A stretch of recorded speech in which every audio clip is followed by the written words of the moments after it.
Quentin Tarantino's Once Upon a Time in Hollywood sparked a wave of interest in the story of Charles Manson, one of the most brutal serial killers in modern history. Given the attention to his case, which has intensified since the release of Quentin Tarantino's latest film, one could call this material a murder in Hollywood. One of the most notorious cases of the 20th century actually took place in Los Angeles, but had nothing to do with Hollywood.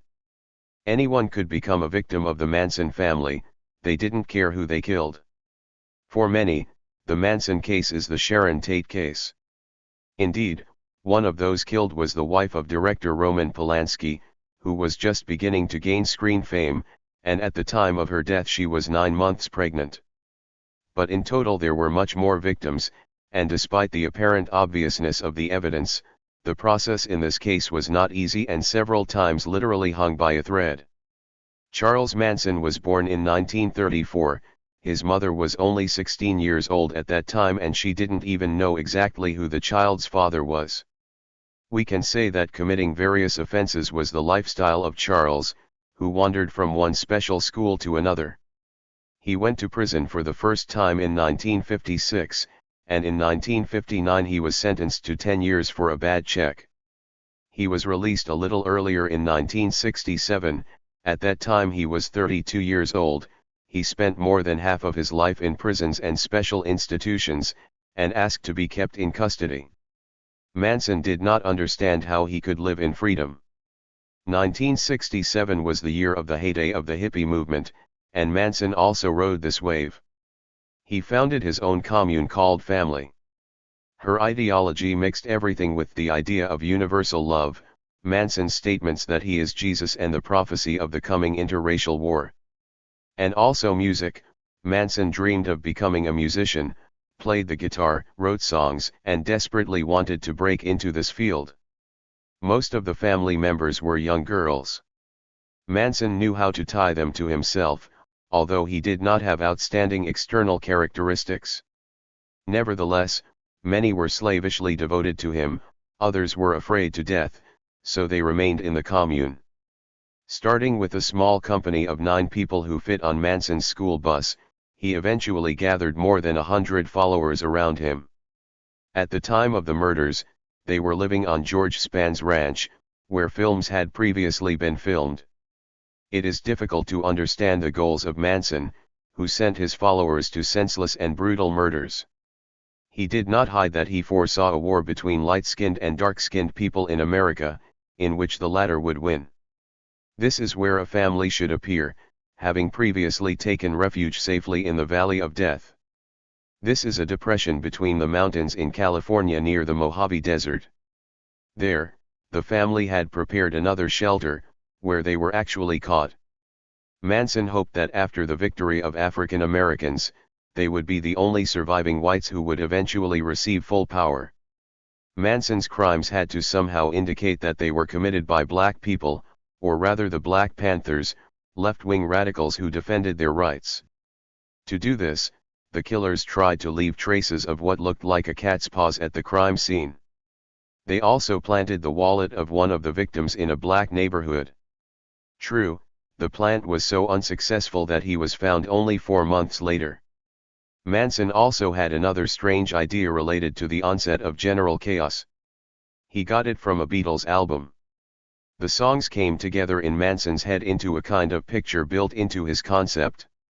He saw the Beatles as prophets of future chaos and confrontation. The victims of the Manson family were music teacher Harry Hyman, who sold the family a batch of allegedly low-quality illegal substances. For several days they demanded money from him. When he refused to give it back, they killed him. Actress Sharon Tate and her 5 friends, as well as Stephen Parent, who happened to be near the house.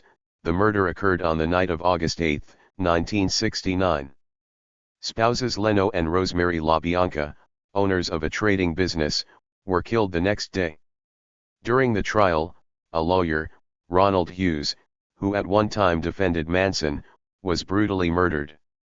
The police also found several other people who at different times were somehow associated with Manson, and although Charles himself was already behind bars, many family members remained at large. In total, the family's victims were likely between 30 and 40 people, and given the ease with which the killings were carried out, this figure is quite likely. After the murder of Hinman, LaBianca, and the Polanski house massacre, the perpetrators left graffiti on the walls in the blood of the victims. Even now, despite the obvious connection, the police were in no hurry to unite them.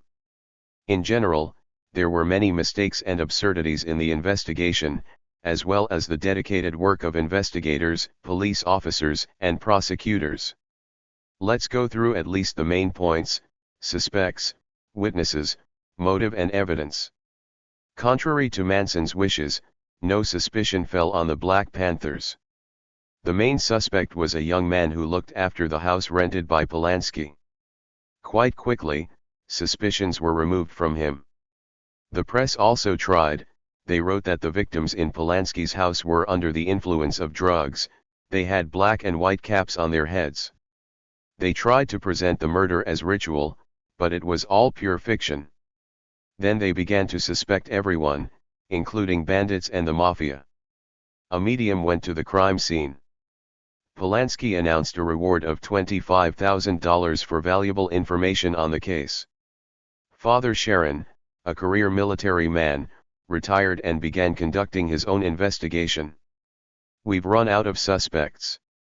And Kitty Lysinker appeared, one of the family members who fled from the commune and asked the police for protection. Kitty gave the police the lead from which the very slow unraveling of the case began. In detective films, the appearance of an important witness usually means a happy ending and the discovery of the truth. In reality, things were just beginning to take shape. There was a long process ahead. Kitty did the most important thing, named names.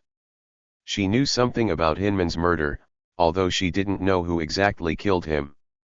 But she mentioned Susan Atkins, who was allegedly at the crime scene. Susan had already been arrested at that time, and on completely different suspicions. She was interrogated and admitted that she was present at the murder of Hinman, and later, when she was transferred to a correctional colony, she told her story to 2 other prisoners. There were already more details. Susan admitted to them that she personally killed Sharon Tate.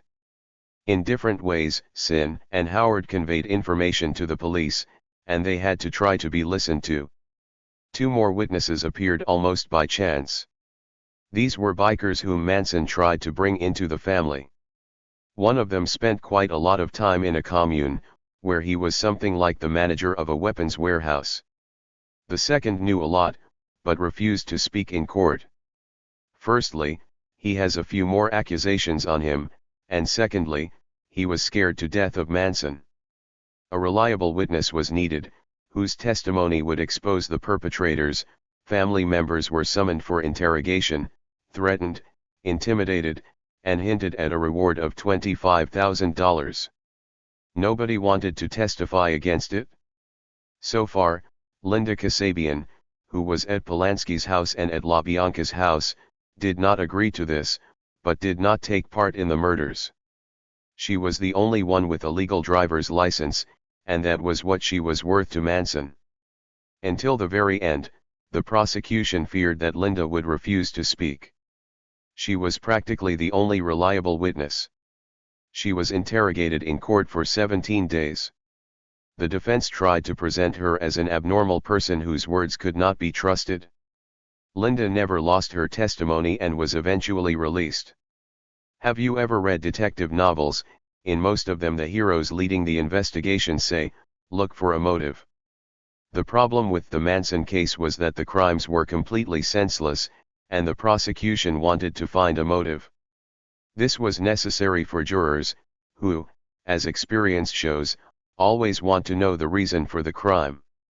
Senselessness and lack of rational explanations usually lead to an acquittal. As the prosecutor rightly believed, without a motive, the jury would not take the story seriously.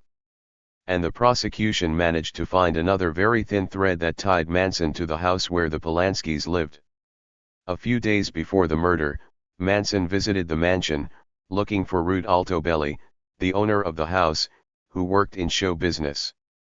Charles hoped that he would help him promote the songs, but was refused. In search of Rude, Manson turned to the residents of the house, who did not speak very politely to him. Thus, Manson had a motive to take revenge on them. In the case of the criminal, several cases were associated with evidence that in other circumstances could be called funny. In early September 1969, the revolver was found by 10-year-old Steve Weiss. Since he was watching detective stories on TV, he took it carefully, by the tip of the barrel. He handed it to a patrolman, who grabbed it with both hands, probably destroying any prints that might remain on it. By the way, the revolver lay in the police station for quite a long time. If it weren't for the boy's father, who showed persistence, the police might not have remembered about it. The second incident with important evidence occurred when, during the investigation, they were looking for clothes with traces of the victim's blood. After the murder of Sharon Tate, the attackers changed clothes and threw away what they were wearing at the crime scene. These clothes were found by television crews, who then begged the prosecutor to give them permission to search for the discarded knives, but they did not receive it. The blow to the reputation of the police would be too severe. These are just a few examples of how difficult any criminal case turns out. Of course, these details usually remain behind the scenes, as they should be. And despite the obvious guilt of Manson and his supporters, it took 2 years to prepare the trial. The trial began only in June 1971. As a result, Manson himself, Charles Manson, Susan Atkins, Patricia Krenwinkel, Wesla Van Holten were sentenced to life imprisonment. Steve Gorgon was the only one who managed to be released. He actively cooperated with the investigation into the case. Interestingly, Manson did not personally take part in the murders. He only shot at the seller of illegal substances, Bernard Crowe, and was sure that he had killed him. Imagine Manson's surprise when he met Crowe alive and almost healthy in prison. As for the $25,000 from Polanski, the rewards were divided between Sin and Ronnie Howard. The prisoners who reported the Atkins revelation received $12,000 each. The remaining $1,000 went to Stephen Weiss. On September 25, 1984, while in prison, Manson was attacked by another inmate, who doused him with solvent and set him on fire. As a result, Manson received second and third-degree burns on 18% of his body, mainly his face and head. The attacker claimed that Manson was tired of him singing in his cell and began to threaten him. This prompted him to attack. On November 7, 2014, 80-year-old Manson was granted a marriage license to 27-year-old Afton Elaine Burton. This marriage was not registered, as it turned out that Burton started it only in order to benefit financially after Manson's death. She intended, as his wife, to receive his body, embalm it, place it in a glass sarcophagus and put it on display in Los Angeles in order to attract tourists. On January 3, 2017, the Los Angeles Times reported that Manson was seriously ill. His condition was so serious that he was not taken to the prison hospital, but was taken outside and placed in a regular hospital. In mid-November 2017, he was hospitalized again and never returned to prison.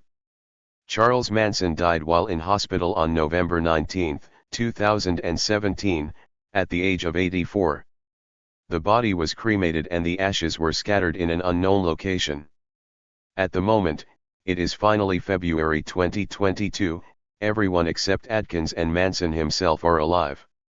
He also had 3 children officially and the same number presumably.